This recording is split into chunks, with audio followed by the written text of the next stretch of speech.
Hey, salut la gang! Frank Well avec vous aujourd'hui. Une grosse journée, bien des affaires à parler. Donc, je rentre dans le vif du sujet.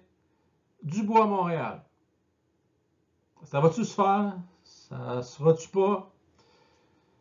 Écoutez, moi, je vais vous donner mon opinion. J'ai l'impression que ça va pas se faire. Pourquoi? Parce qu'il va coûter trop cher. Puis je comprends qu'ils n'ont peut-être pas le plus grand pouvoir de négociation actuellement Columbus, parce que tout le monde le sait à la nationale que Dubois veut sacrer son camp de Columbus. Les raisons, est-ce que c'est Tortorella? Sûrement en partie. Est-ce que c'est un petit marché? Sûrement en partie. Est-ce que c'est parce que sont cheap? Sûrement en partie. Moi, je pense que c'est l'ensemble de l'œuvre. Columbus, je ne sais pas ce qui se passe là-bas. Je regarde les Stars, les joueurs étoiles, quand je parle des Stars. Je parle par exemple de Panarin qui n'a pas voulu rester. Je pense à Bobrovsky. C'est un petit marché.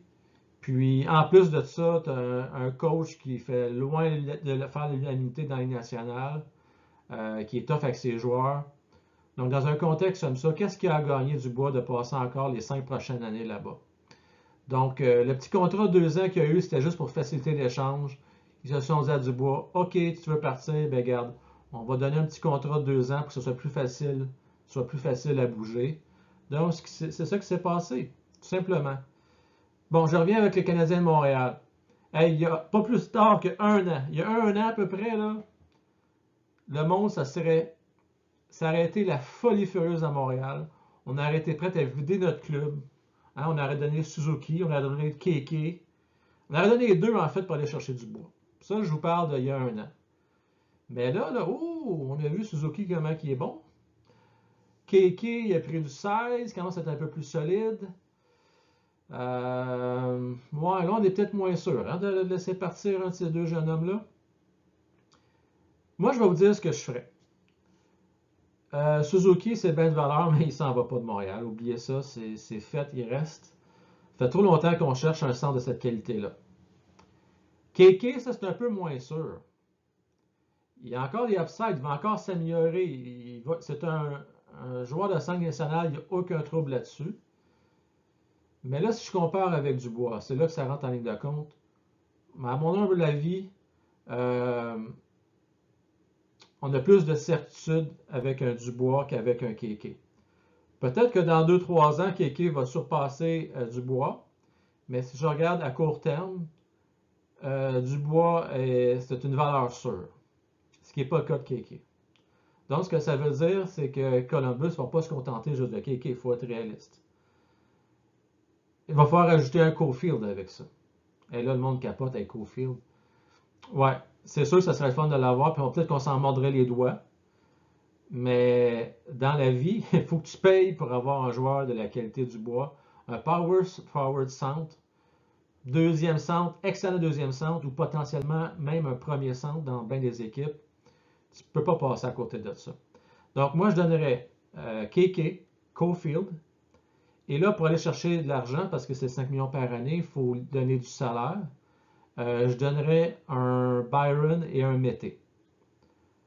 Donc, je donne tout ça, oui, pour aller chercher du bois. Est-ce que Columbus accepte ce trade-là? Je ne suis pas sûr, honnêtement, je ne suis pas certain.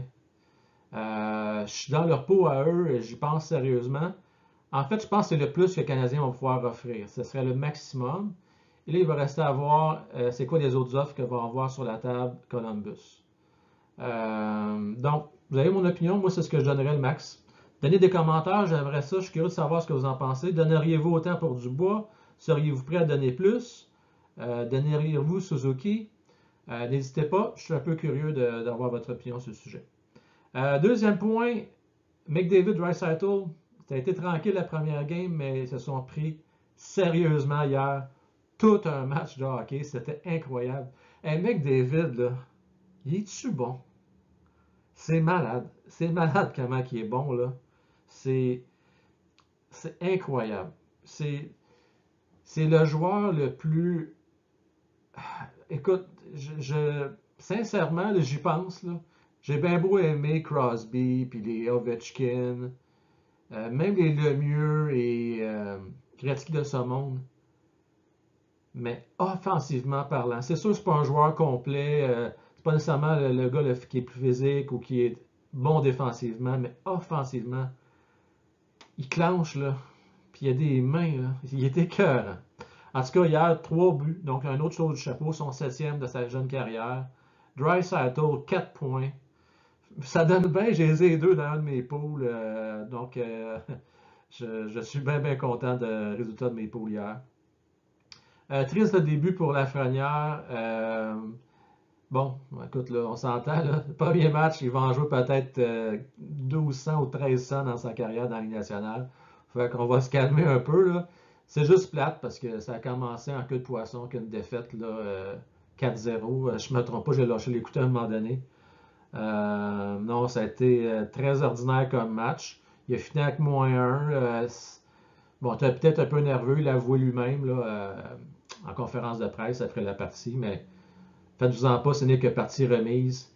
Puis savez-vous quoi? Ceux qui n'ont pas encore la carte recrue, là, parce que moi, pour ceux qui ne savent pas, je suis un collectionneur de cartes de hockey. Bien content de ne pas l'avoir acheté tout de suite. Je vais attendre. La carte va baisser de valeur là, dans les prochaines semaines. Vous allez voir, le monde, ça va désenchanter un peu.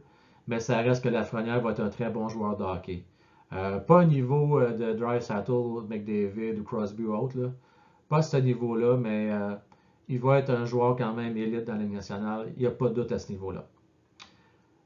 Troisième point, Maxime Comtois. Je suis vraiment content pour Maxime. Pour vrai, là, Max, là, je trouve qu'il était maltraité, en fait. Il a été traité injustement, c'est le bon terme. Il a été traité injustement par les Ducks les 2 dernières années.